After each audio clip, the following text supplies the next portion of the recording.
The first intimation that things were getting out of hand came one early fall evening in the late 1940s. What happened simply was that between 7 and 9 o'clock on that evening, that Triborough Bridge had the heaviest concentration of outbound traffic in its entire history. This was odd, for it was a weekday evening, and the weather was agreeably mild and clear, with a moon that was close enough to being full to lure a certain number of motorists out of the city. These facts alone were not enough to explain the phenomenon. No other bridge or main highway was affected, and though the two preceding nights had been equally balmy and moonlit, on both of these bridge traffic had run close to normal. The bridge personnel, at any rate, was caught entirely unprepared. A main artery of traffic like the Triborough operates under fairly predictable conditions. Motor travel, like most other large-scale human activities, obeys the law of averages, and on the basis of past experience, it had always been possible to foretell, almost to the last digit, the number of cars that would cross the bridge at any given hour of the day or night. In this case, though, all the rules were broken. The hours from 7 till nearly midnight are normally quiet ones on the bridge, but on that night it was as if all the motorists in the city, or at any rate a staggering proportion of them, had conspired together to upset tradition. Beginning almost exactly at 7 o'clock, cars poured onto the bridge in such numbers and with such rapidity that the staff at the toll booths was overwhelmed almost from the start. It was soon apparent that this was no momentary congestion, and as it became more and more obvious that the traffic jam promised to be one of truly monumental proportions, added details of police were rushed to the scene to help handle it. Cars streamed in from all directions. From the Bronx approach and the Manhattan one. At the peak of the crash, about 8:15, observers on the bridge reported that the drive was a solid line of car headlights as far south as the band at 18th 19th Street, while the congestions crosstown in Manhattan disrupted traffic as far west as Amsterdam Avenue. And perhaps the most confusing thing about the whole manifestation was that there seemed to be no reason for it. Now and then, as the hurried toll booth attendants made change for the seemingly endless stream of cars, they would question the occupants, and it soon became clear that the very participants in the monstrous tie-up were as ignorant of its cause as anyone else was. A report made by Sergeant Alphonse O'Toole, who commented the detail in charge of the Bronx approach, is typical. I kept asking them, he said, is there night football somewhere that we don't know about? Is it the races we are going to? But the funny thing was, half the time they'd be asking me, what's the crowd for, Mag? They would say. And I just look at them. There was one guy I mind in a Ford convertible with a girl in the seat beside him. And when he asked me, I said to him, Hal, you are in the crowd, ain't you? I said, what brings you here? And the dummy just looked at me. Me? He says, I just come out for a drive in the moonlight. But if I know there'd be a crowd like this, he says, and he asks me, is there any place I can turn around and get out of this? As the Herald Tribune summed things up in its story next morning, it just looks as if everybody in Manhattan who owned a motor car had decided to drive out on Long Island that evening.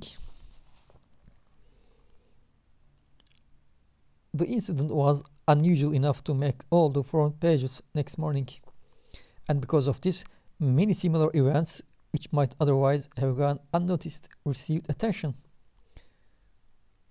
The proprietor of the Aramis Theater on 8th Avenue reported that on several nights in the recent past, his auditorium had been practically empty, while on others it had been jammed to suffocation. Lunchroom owners noted that increasingly their patrons were developing a habit of making runs on specific items. One day, it would be a roast shoulder of a veal with pan gravy that was ordered almost exclusively, while the next everyone would be taking the Vienna loaf, and the roast veal went begging. A man who ran a small notion store in Bayside revealed that over a period of 4 days, 274 successive customers had entered his shop and asked for a spool of pink thread. These were news items that would ordinarily have gone into the papers as fillers or in the sections reserved for oddities. Now, however, they seem to have a more serious significance.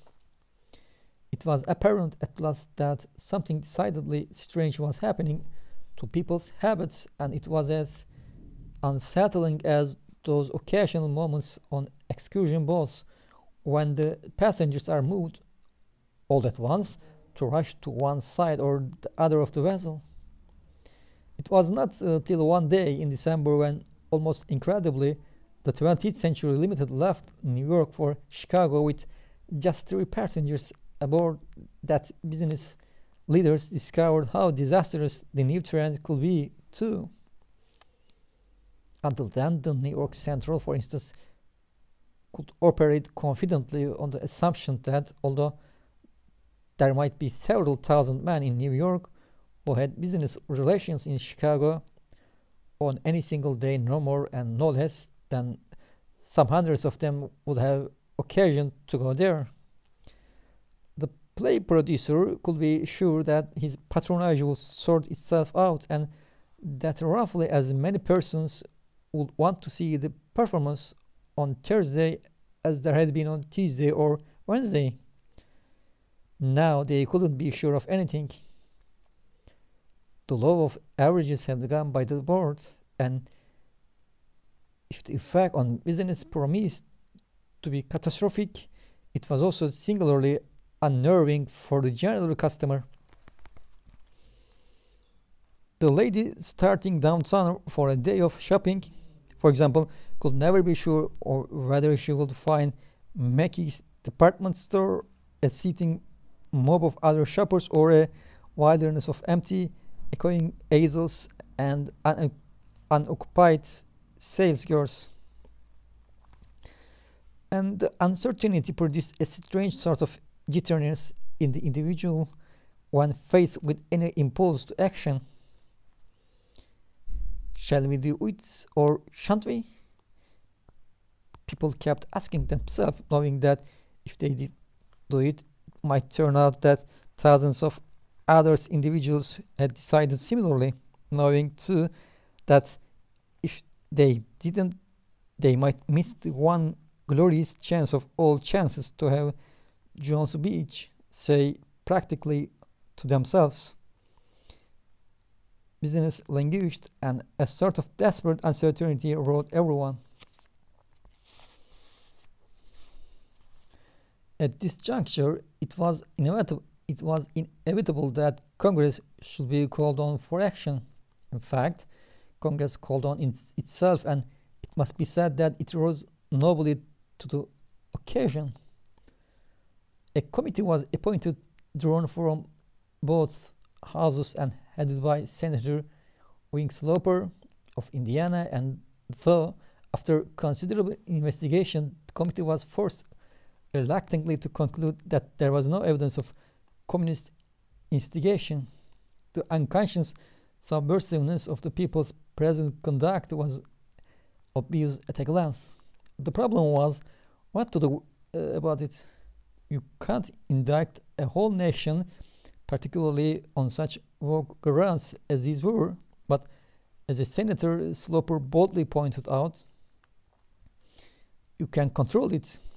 And in the end, a system of re-education and reform was decided upon, designed to lead people back to the basic regularities, the homely averages of the American way of life.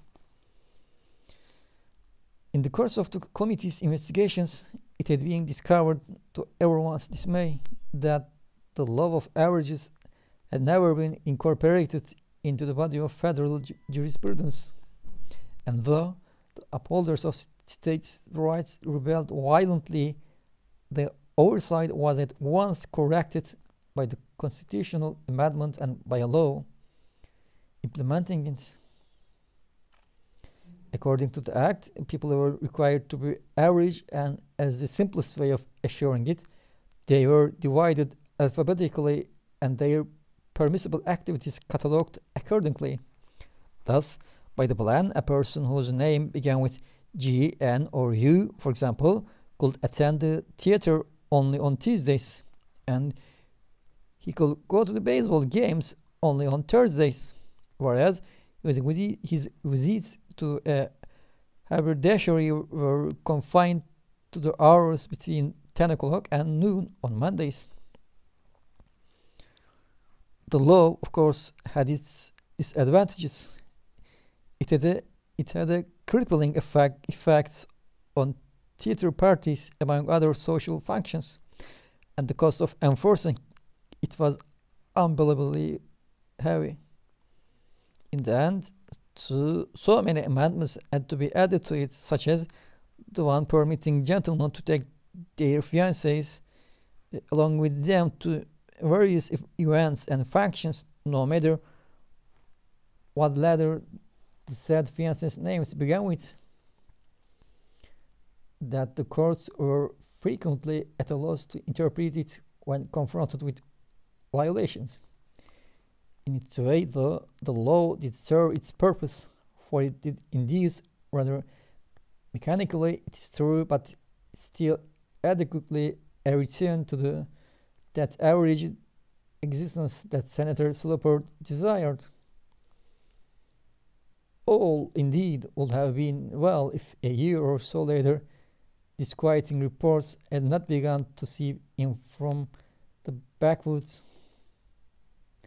It seemed that there, in what had hitherto been considered to be marginal areas, a strange wave of prosperity was making itself felt. Tennessee mountaineers were buying Packard convertibles, and Sears Roebuck reported that in the Ozarks their sales of luxury items had gone up 900%. In the scrub sections of Vermont, men who formerly had barely been able to scratch a living from their rock-strewn acres were now sending their daughters to Europe and ordering expensive cigars from New York. It appeared that the law of diminishing returns was going haywire too.